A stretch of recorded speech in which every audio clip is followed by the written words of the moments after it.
Quantos de nós já não ouvimos aquele ditado que diz assim, que o peixe morre pela boca? A verdade é que nosso paladar é precedido pelo nosso olfato. Aquilo que nos cheira bem é o que nos atrai para a alimentação. E as pessoas são atraídas por esse aroma. 2 Coríntios 2,14 vai dizer: contudo, graças a Deus que sempre nos conduz vitoriosamente em Cristo e por nosso intermédio exala em toda parte o bom perfume do seu conhecimento. Porque para Deus somos aroma de Cristo entre os que estão sendo salvos, e mesmo para com os que estão perecendo. Para estes últimos somos cheiros de morte, para a morte, mas para aqueles outros a boa fragrância da vida para a vida. Mas quem são os que estão capacitados para essas verdades? Ao contrário de muitos pregadores, não somos mercenários da palavra de Deus, mas anunciamos a Cristo com sinceridade da parte de Deus e na sua presença. Veja o que o apóstolo Paulo está dizendo: eu não sou mercenário como alguns pregadores. Eu sei que a minha palavra para alguns será vida, mas para outros será morte. Se engana quem crê que a palavra de Deus unirá toda a humanidade e salvará a todos. O sol que nutre as árvores que é plantado em um bom solo decompõe e a destrói se ela for arrancada da superfície, pois as suas raízes não estarão bebendo mais das fontes dos ribeiros. Veja que esta árvore é o oposto da árvore do Salmo capítulo 1, versículo 3. Logo, essa árvore não quer o calor e nem a luz do sol, pois ela sabe que a sua consistência desnutrida não suportará. Se engana o pregador que usa sua pregação como atrativo para todos, pois a pedra que é angular e alicerce para alguns, para outros é pedra de tropeço. Isaías 8,14 vai nos dizer: então ele vos será por santuário, mas servirá de pedra de tropeço e rocha de escândalo. Veja que para alguns essa pedra é santuário, é santidade, mas para outros essa pedra é tropeço, é escândalo. Isaías 28, versículo 16 vai dizer: portanto, assim diz o Senhor Deus: eis que eu assentei em Sião uma pedra já provada, pedra preciosa de esquina, que está bem firme e fundada. Aquele que crê não se apressa. Veja, o apóstolo Paulo, fazendo alusão a estas afirmações do profeta Isaías, vai dizer em Romanos 9, 32 e 33: por quê? Porque não foi pela fé, mas como que pelas obras da lei, pois tropeçaram na pedra de tropeço. Como está escrito: eis que eu ponho em Sião uma pedra de tropeço e uma rocha de escândalo, e todo aquele que crê nela não será confundido. Veja também que o apóstolo Pedro também faz alusão a esse mesmo texto de Isaías. Lá em 1 Pedro capítulo 2, 6 a 8, vai dizer: por isso também na Escritura se contém: eis que põe em Sião a pedra principal de esquina, eleita e preciosa, e quem nela crê não será confundido. E assim para vós, os que credes, é preciosa, mas para os rebeldes, a palavra que os edificadores reprovaram, essa foi a principal da esquina, e uma pedra de tropeço e rocha de escândalo para aqueles que tropeçam na palavra, sendo desobedientes para os que também foram destinados. E no versículo 21, apóstolo Pedro vai dizer que Jesus é a pedra de alicerce para quem anda nas pegadas dele. Ele vai falar sobre várias coisas. Ele vai falar que pegadas são essas. Ele vai dizer sobre honestidade no versículo 12, sobre sujeição no versículo 13, sobre fazer o bem no versículo 15, sobre rejeição de malícia no versículo 16, sobre honrar a autoridade no versículo 17, sobre honrar patrões, independente de serem bons ou serem maus no versículo 18, sobre como é bom padecer injustamente por causa da boa consciência para com Deus no versículo 19, sobre como é agradável sofrer diante de Deus por causa de fazer o bem no versículo 20, sobre não pecar no versículo 22, sobre não se vingar mesmo estando o outro errado no versículo 23. Por que este evangelho faz essas pessoas tropeçarem? Porque as pessoas saem das igrejas que pregam o evangelho que transforma o homem para estes moldes. Não se engane, pastor, estas ovelhas não se afastam do evangelho genuíno para ir para as igrejas que estão na moda. Não é porque o pastor de lá é melhor do que você.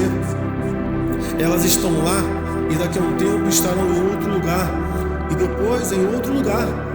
Pois o apóstolo Pedro vai dizer no versículo 25 do mesmo capítulo que elas são ovelhas desgarradas.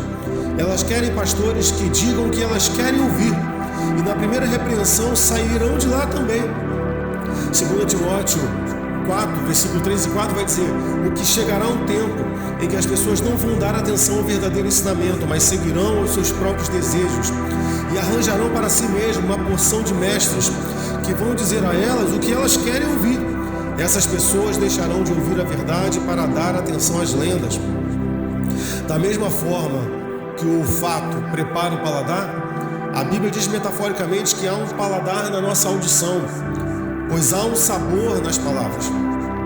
Provérbios 16, versículo 24 vai dizer: as palavras agradáveis são como um favo de mel, são doces para a alma e revigoram a saúde e a alegria de viver.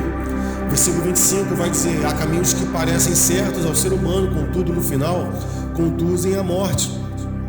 Veja que logo depois do provérbio falar sobre o sabor que conduz à alegria de viver, ele fala sobre uma vida que está sendo conduzida para a morte. É a mesma palavra, mas ela aponta para destinos diferentes. Você consegue compreender isso? Veja o que Jesus vai dizer sobre o seu próprio sabor. João 6, 55 e 56 vai dizer: porque na minha carne é verdadeira comida e o meu sangue verdadeira bebida. Quem come da minha carne e bebe do meu sangue permanece em mim e eu nele. Mas alguns não queriam se alimentar desta palavra. Em João 6, 59, ele vai dizer assim: ele disse estas coisas na sinagoga, ensinando. Preste atenção, ele estava ensinando em Cafarnaum. Muito, pois, dos seus discípulos, ouvindo isto, disseram: duro é este discurso, quem o pode ouvir? Desde então, muitos dos seus discípulos tornaram para trás e já não andavam com ele. Veja que sempre houveram pessoas que não gostavam desse tipo de sabor dessa palavra, mas sempre houve aqueles que, mesmo o alimento sendo duro, ficaram firmes ali. No versículo 67 ao 69, diz assim: então Jesus disse aos 12: querei vós também se retirar? Respondeu-lhe, pois, Simão Pedro: Senhor, para onde nós iremos? Só tu tens as palavras de vida eterna, e nós temos crido e conhecido que tu és o Cristo, o Filho do Deus vivente. Irmãos, quantos aqui querem um pão duro? Vivemos em uma época em que as pessoas não querem mastigar a palavra, elas querem uma palavra macia, elas já querem esta palavra mastigada da boca do pregador. Mas o que elas não entendem, não compreendem, é que esta palavra sempre virá contaminada por este pregador, pois sairá da boca deste pregador e nunca será um alimento puro. Somente uma busca direta na Bíblia pode nos oferecer um alimento puro através da iluminação do Espírito Santo de Deus. O que vai além disso sempre terá a compreensão do homem sobre a palavra, não importa qual seja a escola doutrinária, se seja arminiano ou calvinista, se seja pentecostal ou reformado. Por isso devemos ser como bereanos, onde tudo era conferido com a Escritura para ver se de fato era verdade. Atos 17, versículo 11 vai dizer: ora, os cristãos de Bereia eram mais nobres do que os de Tessalônica, pois receberam a palavra com toda avidez, examinando as Escrituras todos os dias para ver se as coisas eram de fato assim. Bem, Jesus, enquanto pregador, nunca desejou ser agradado por suas palavras. Lucas 20, 21 ao 23 vai dizer que algumas pessoas lhe perguntaram: mestre, nós sabemos que falas e ensina bem e retamente, e que não considera a aparência das pessoas, mas ensina com verdade o caminho de Deus. É-nos lícito pagar tributo ou não? Versículo 23, entendendo ele a sua astúcia, disse-lhes: por que vocês me tentam? O que há, na verdade, meus irmãos, são pregadores por aí que querem cativar púlpitos através de suas pregações, na verdade com fins lucrativos, pois eles sabem que isso afetará as ofertas destinadas à sua itinerância descomprometida com o ensino da verdade. Sabe? Eles dizem que tem um ministério itinerante, saem por aí pregando, não dá para compreender. Eles entendem a realidade da igreja a qual eles estão pregando? Ezequiel 33, no versículo 31, na segunda parte, vai dizer: pois eles lisonjeiam com sua boca, mas o seu coração vai após o lucro. Existem também por aí os profetas da vitória, que nunca se responsabilizam por palavras lançadas por detrás dos púlpitos. São verdadeiros charlatões do evangelho, e cá entre nós, quem é que sempre cai no golpe de charlatões, senão aqueles que desejam o que os charlatões oferecem? 1 Reis, capítulo 22, versículo 11 ao 38, vai contar a história do rei Acabe, que não aceitou a profecia do profeta Micaías, por dizer que ele morreria se ele fosse para a guerra. e aceitou a palavra dos profetas que diziam para ele que ele venceria. Bem, todos nós sabemos qual foi o seu fim. Ele morreu. Pregadores palatáveis adulteram a Bíblia e fazem com que você fornique com eles, que você faça parte dessa prostituição da palavra. Provérbios 7, versículo 2, 5 e 21 e 22 diz: guarda os meus mandamentos e viverás. Guarda os meus ensinos como a menina dos teus olhos. Eles te guardarão da adúltera, da estranha que seduz com suas palavras. Seduziu-o com palavras persuasivas, com lisonja de seus lábios o persuadiu. E no versículo 22 vai dizer: então ele imediatamente a seguiu, como um boi que vai para o matadouro e como um servo que corre para a rede. Por que este rebanho não é inocente? Por que essas pessoas que estão nessas igrejas sendo enganadas não são inocentes? Porque no versículo 2 a Bíblia vai dizer que nós temos o mandamento que para nós é a própria palavra de Deus e devemos guardar. Por muito tempo a Igreja Católica foi intermediária entre o povo e as Escrituras, até que o movimento da Reforma se dá pelo acesso direto à palavra de Deus e todo o sistema de indulgências cai. Bem, o que hoje vemos é que a Igreja Evangélica remontou o período medieval, remontou o clero, remontou o papado, ela colocou os ídolos de volta nos altares, ela trouxe de volta para si as imagens. Ela está ganhando dinheiro com a venda de imagens, assim como os homens que ganhavam dinheiro com a venda da imagem da deusa Diana dos Efésios. Homens que perseguiram o apóstolo Paulo por causa da queda da venda, quando eles foram libertos daquela idolatria. A Bíblia diz que jamais se falaria ou se faria lembrança da Arca da Aliança. E o que muitas igrejas hoje estão fazendo? Elas estão colocando novamente a arca dentro dos seus templos. Desprezam o conhecimento de que a arca era a sombra daquele que haveria de vir. Jesus era o propiciatório. Jesus é a glória de Deus que estava sendo reverenciada entre os querubins. A verdade, meus irmãos, é que a pregação desse evangelho de coach, de prosperidade, de positivismo, de liberalismo, de secularização, na verdade deveria se chamar de evangelho da miséria, teologia da miséria, pois esta pregação nos molda segundo as demandas deste mundo e para este mundo, para vivermos os bens desta terra que um dia vai passar. 1 Coríntios capítulo 15, versículo 19 em diante, vai dizer: ora, se a nossa esperança em Cristo se restringe apenas a esta vida, somos os mais miseráveis de todos os seres humanos. A ressurreição dos crentes, irmãos, é isso que nós devemos crer e guardar no nosso coração. Se você quer pregar uma mensagem que enriqueça o homem, pregue a verdade, leve a luz da verdade. Provérbios 25, versículo 12 vai dizer que como pendentes, como joias de ouro e gargantilhas de ouro puro, assim é a repreensão do sábio ao ouvido atento. Pregador, você quer que os homens alcancem tesouros? Lhes ofereça a maior riqueza que a palavra de Deus tem para ele, apesar da sua condição. 2 Coríntios capítulo 4, versículo 7 vai dizer: temos, porém, este tesouro em vasos de barro, para demonstrar que este poder que a tudo excede provém de Deus e não de nós mesmos. Há quem diga que um pastor amoroso não deve repreender o povo. 2 Timóteo 4, versículo 2 vai dizer para nós: pregue a palavra, esteja preparado a tempo e a fora de tempo, repreenda, corrija, exorte com toda a paciência e doutrina. Hebreus 12, 5 a 11 dizer: e estáis enriquecidos da palavra de encorajamento, que ele vos dirige como a filhos. Meu filho, não desprezeis a disciplina do Senhor, nem desanimeis quando por ele for repreendido. Pois o Senhor disciplina quem ama e educa a todo aquele que recebe como filho. Suportai as dificuldades, aceitando como a disciplina. Deus vos trata como filhos. Ora, qual filho que não passa pela correção do seu pai?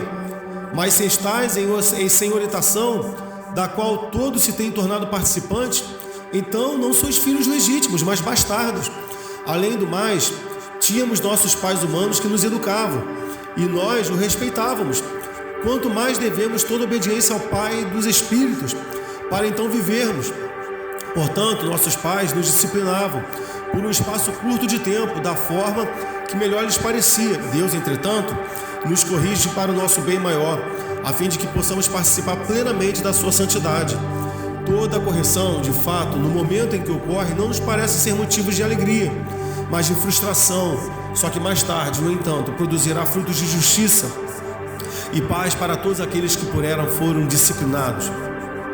Um pregador que tem seu objetivo principal, meus irmãos, em agradar a sua igreja, ele desagrada a Deus.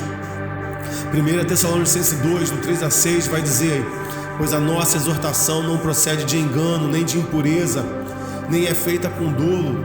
Pelo contrário, como fomos aprovados por Deus para o Evangelho, para que o Evangelho nos fosse confiado, assim falamos, não como para agradar aos homens, mas a Deus, que prova os nossos corações. Como bem sabeis, nunca usamos de palavras lisonjeiras, nem de intuitos gananciosos. Deus é testemunha. Não buscamos glória dos homens. É claro, meus irmãos, não vamos nos enganar. É claro que existem pastores sinceros e tementes a Deus. E isto não é mérito deles, e sim de Deus. Pois o próprio Deus nos diz em Jeremias 3,15 que Ele nos daria pastores segundo o seu coração, para apacentar com sabedoria. É claro que a igreja precisa de pastores que sejam pastores segundo o coração de Deus. A verdade mesmo é que o apóstolo Paulo diz aos Efésios, no capítulo 2, versículo 8, que pela graça nós somos salvos por meio da fé. E isto não vem de nós, é dom de Deus.